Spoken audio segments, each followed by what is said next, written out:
Bismillahirrahmanirrahim. Wassalatu wassalamu ala maulana rasulillahi wa alihi wa sahbihi. On continue donc le cours de mécanique analytique, chapitre 3, vidéo 1. Ce chapitre donc est sur le formalisme hamiltonien. Dans ce chapitre, on va introduire la fonction de Hamilton H comme étant une fonction qui dépend des coordonnées généralisées QI et des moments généralisés PI, éventuellement du temps. Cette fonction a été introduite à l'aide de la transformation de Legendre.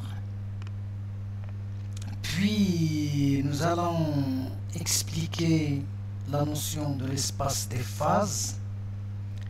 Nous introduirons aussi le crochet de Poisson.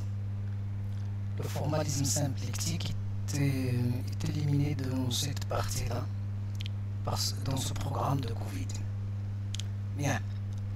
Donc, le formalisme hamiltonien. Pour introduire la fonction de Hamilton, on va utiliser le procédé suivant. C'est la transformation de Legendre. Toute fonction, par exemple, de deux variables x, y, je sais écrire sa différentielle sous cette forme-là, dans laquelle donc u c'est la dérivée de f par rapport à x et v c'est la dérivée de f par rapport à y. Et si je souhaite obtenir une fonction que je note ici g de la variable u, y, c'est-à-dire analogue à la fonction f, c'est-à-dire que j'ai changé la variable x par la variable u, je n'ai qu'à écrire g sous cette forme-là, c'est-à-dire que g est égal à f de x, y à l'ancienne fonction, mais moins le produit des variables échangées. J'ai échangé x par u, donc je dois mettre moins ux. Bien.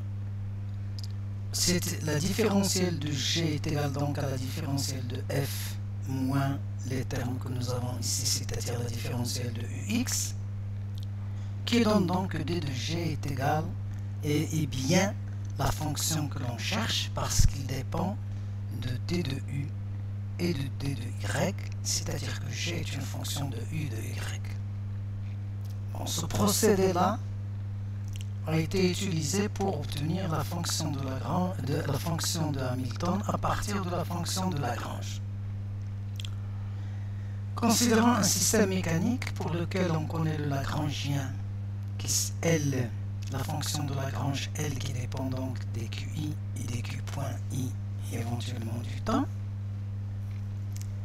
Et je sais que les moments conjugués PI, c'est la dérivée de L par rapport à Q point I, ça on le sait. Donc, je peux changer la coordonnée Q point I par la coordonnée PI et obtenir une autre fonction analogue du Lagrangien et que possède les mêmes propriétés que le Lagrangien. Alors, d'après la transformation de Legendre, je dois poser h égale L moins le produit des variables échangées.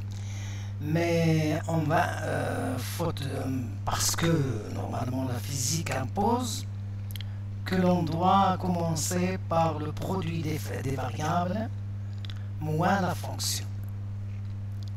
Alors, ainsi moins près, donc, h vérifie ce que l'on cherche.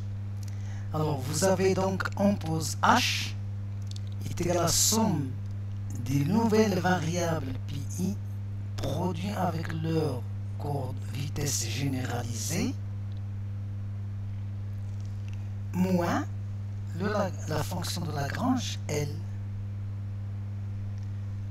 Dans ces conditions, si je pose h sous cette forme, d de h est égal à d de pi QI c'est cette partie-là, moins d de L, qui s'écrit donc sous cette forme-là, la dérivation par dérivation des fonctions composées.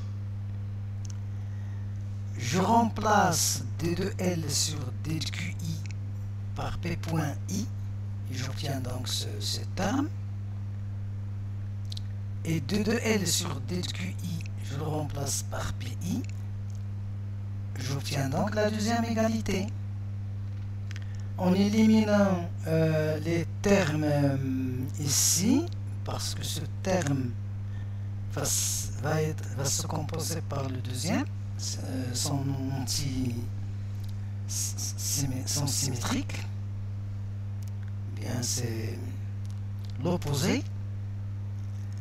Puis donc j'obtiens somme sur I de Q point I d de PI moins somme des P point I d de QI moins d de L sur d de T dt.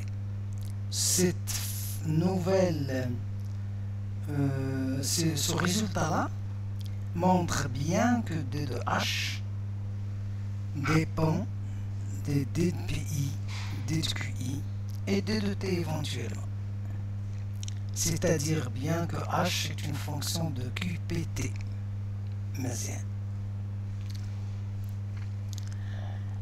Sous ce résultat-là, on comprend bien que Q point I, c'est d de H sur d de PI, et P point I, ici, c'est moins d de H sur d de QI, et d de H sur dt est égal à moins d de L sur dt. Cette dernière égalité montre bien que si le Lagrangien est indépendant explicitement du temps, alors H est aussi indépendant de la explicitement du temps. Ces deux équations ici, on les appelle les équations canoniques de Hamilton. On les appelle aussi les équations ce sont les équations du mouvement.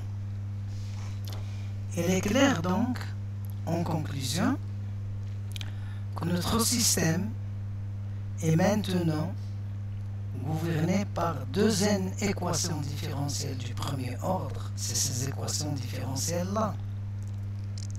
Donc si je connais l'hamiltonien, la fonction de Hamilton H, je peux écrire ces deux équations. Ce sont des équations différentielles du premier ordre, mais les QI vont donner donc n, sont de n équations, et les n équations ici, c'est les équations des PI. Donc on a deux n équations différentielles à résoudre. On a donc, mathématiquement, on a donc une simplification du problème, c'est-à-dire au lieu d'avoir les n équations de Lagrange, mais qui sont du second ordre, on a réduit l'ordre de dérivation, mais au dépend du nombre d'équations, qui est ici 2n. Vas-y.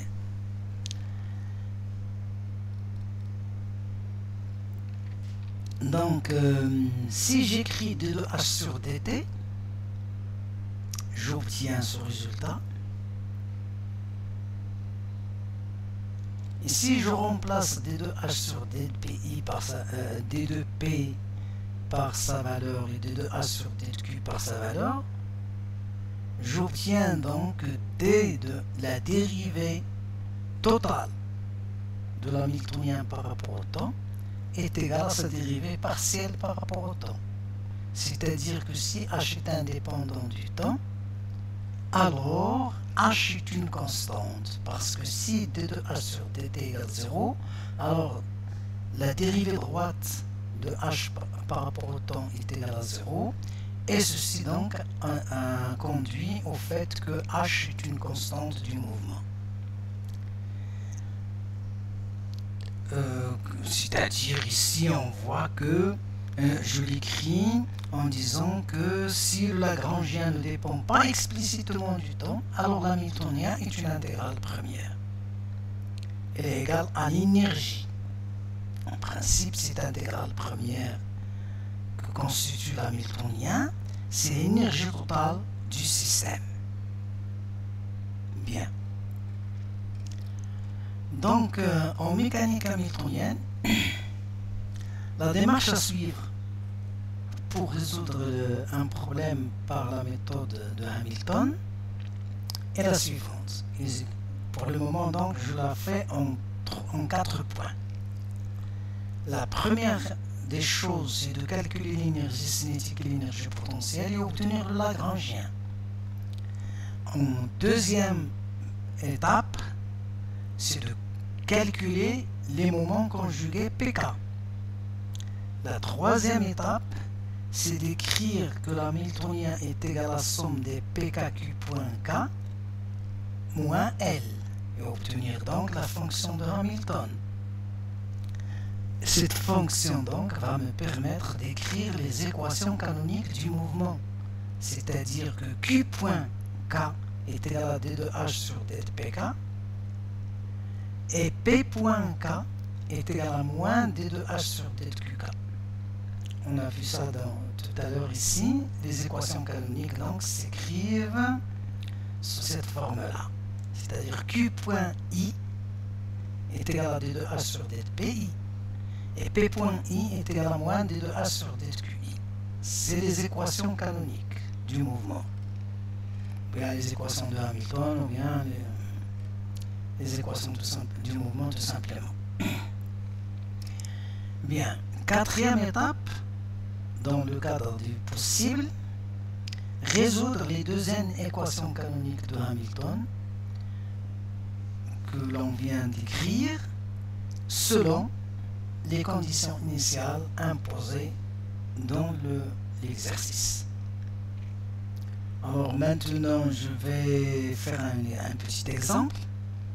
Soit un point matériel M de masse petit m, en mouvement sous l'action de son poids dans le plan XOZ avec OZ axe ascendant. Bien. Le système dans ce cas est à 2 degrés de liberté. On doit prendre donc deux coordonnées généralisées. Je choisis donc ici X et Z. J'aurais dû choisir par exemple R et θ, c'est-à-dire les coordonnées polaires. Mais on va prendre X et Z. L'énergie cinétique et l'énergie potentielle, vous avez l'énergie cinétique, c'est 1 demi de mv carré. Très bien. Et l'énergie potentielle, c'est mgz parce que l'axe OZ est ascendant. On obtient donc le Lagrangien qui s'écrit sous cette forme-là. Bien. Les moments conjugués Px est égal à mx point et Pz est égal à mz point. L'hamiltonien du système, par définition, H est égal à la somme des Q.K pk moins L.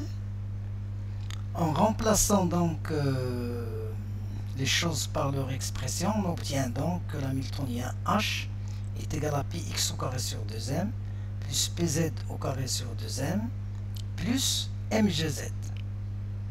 H est indépendant explicitement du temps, donc cette H est égal à une constante est une intégrale première du mouvement.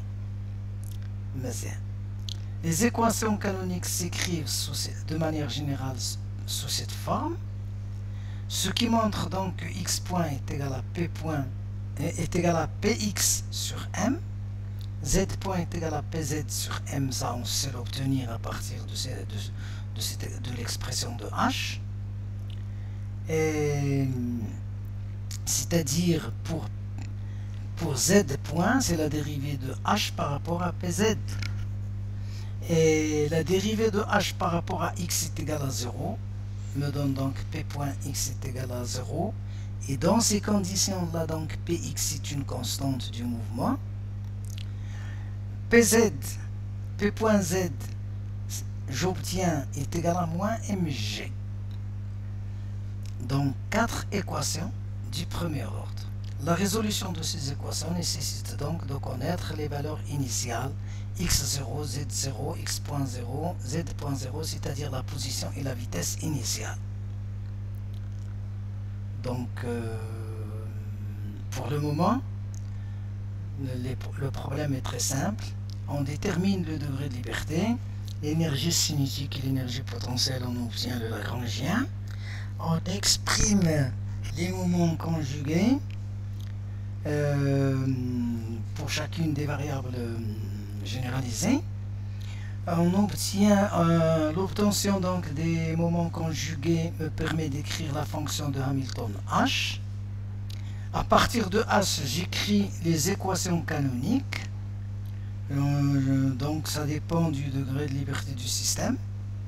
Pour degré de liberté est égal à 1, on obtient 2 équations. Pour le degré de liberté est égal à 2, on obtient 4 équations, ainsi de suite. Bien. Donc je vous remercie. Wassalamu alaikum.